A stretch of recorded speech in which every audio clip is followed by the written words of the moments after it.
Hello student, study गोल लक्ष्य में आपका स्वागत है। केमिस्ट्री नोट्स में आज का टॉपिक होगा limiting reagent. In a chemical reaction, reactant which is lesser amount get consumed after some time, and after the no further reaction take place, whatever be the amount of the other reactant present. Chemical reaction हो और उसमें जो reactant है वो कैसी amount में हो, lesser amount में हो, तो लेसर अमाउंट में जो कंज्यूम होगा तो जो प्रोडक्ट होनी चाहिए उतनी प्रोडक्ट हो पाएगी नहीं। मींस सिंपल चीज है कि भाई 20 ग्राम रिएक्ट होना था रिएक्टेंट को, हुआ कितना, 60 ग्राम ही रिएक्ट हुआ। तो जो 20 ग्राम में प्रोडक्ट मिलने वाली थी 40 ग्राम, तो 60 ग्राम ही रिएक्ट होगा, तो जो प्रोडक्ट 40 ग्राम मिलने वाली है उससे क्या मिलेगी, कम ही मिलेगी।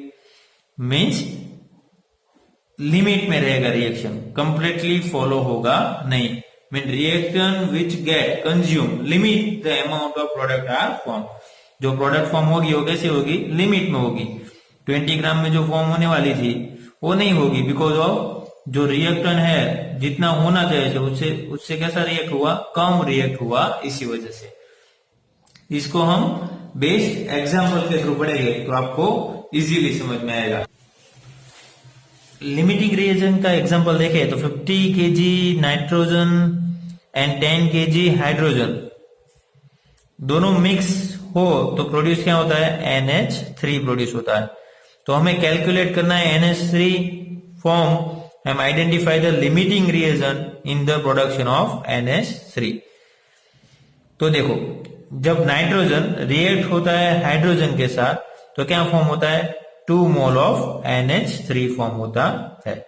1 mole of nitrogen, 3 mole of hydrogen, और फॉर्म क्या होता है, 2 मोल ऑफ NH3। अब सबसे पहले तो कितने मोल रिएक्ट होते हैं उसके बारे में बात करेंगे। तो मैंने आगे आपको बताया था मोल इक्वल तो क्या होता है, given mass divided by molar mass. जैसे कि हमें नाइट्रोजन का फाइंड करना है, नाइट्रोजन का मोल, तो गिवन कितना है 50 kg। अब उसको ग्राम में कन्वर्ट करना पड़ेगा ना, तो 50 kg मल्टीप्लाई बाय 1000 ग्राम, और उसका मोलर मास कितना होता है 28.0 ग्राम। किसका, नाइट्रोजन का मोलर मास। अब इन सबको डिवाइड करेंगे तो आंसर क्या मिलेगा हमें, 17.86 मल्टीप्लाई बाय 10⁻² मोल मिला। किसके, नाइट्रोजन के। अब ऐसे ही बात करते हैं हम हाइड्रोजन के मोल फाइंड करते हैं। तो हाइड्रोजन का गिवन कितना है, आगे दिया गया है 10 kg।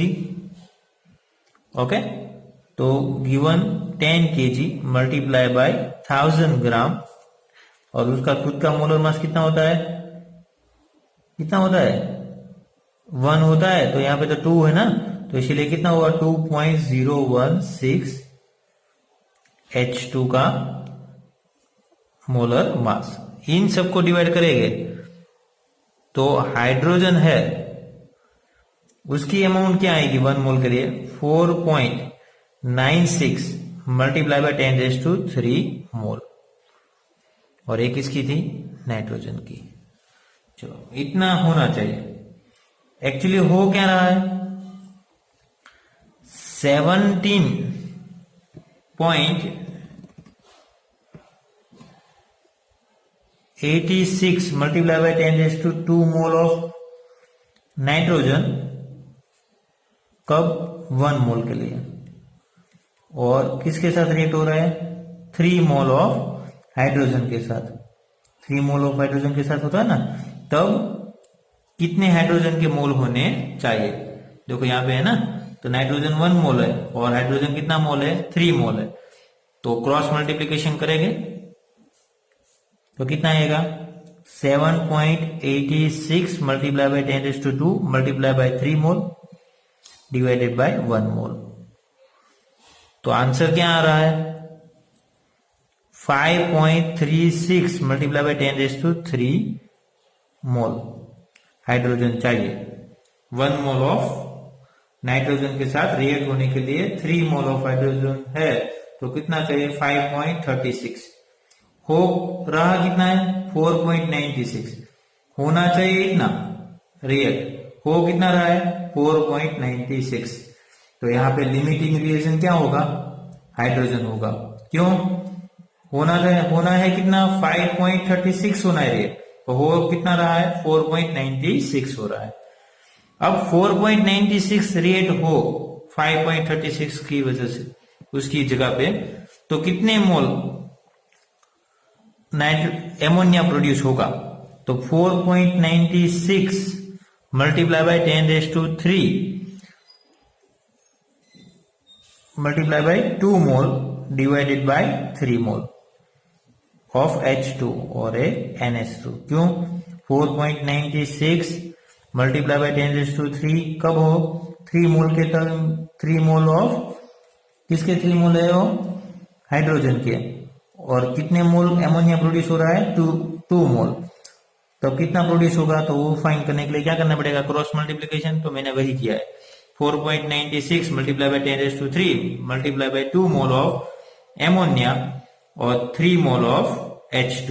अब इसको हम डिवाइड करेंगे तो कितना आएगा 3.30 मल्टीप्लाई बाय 10⁻³ मोल एमोनिया क्या होगा ऑब्टेन होगा।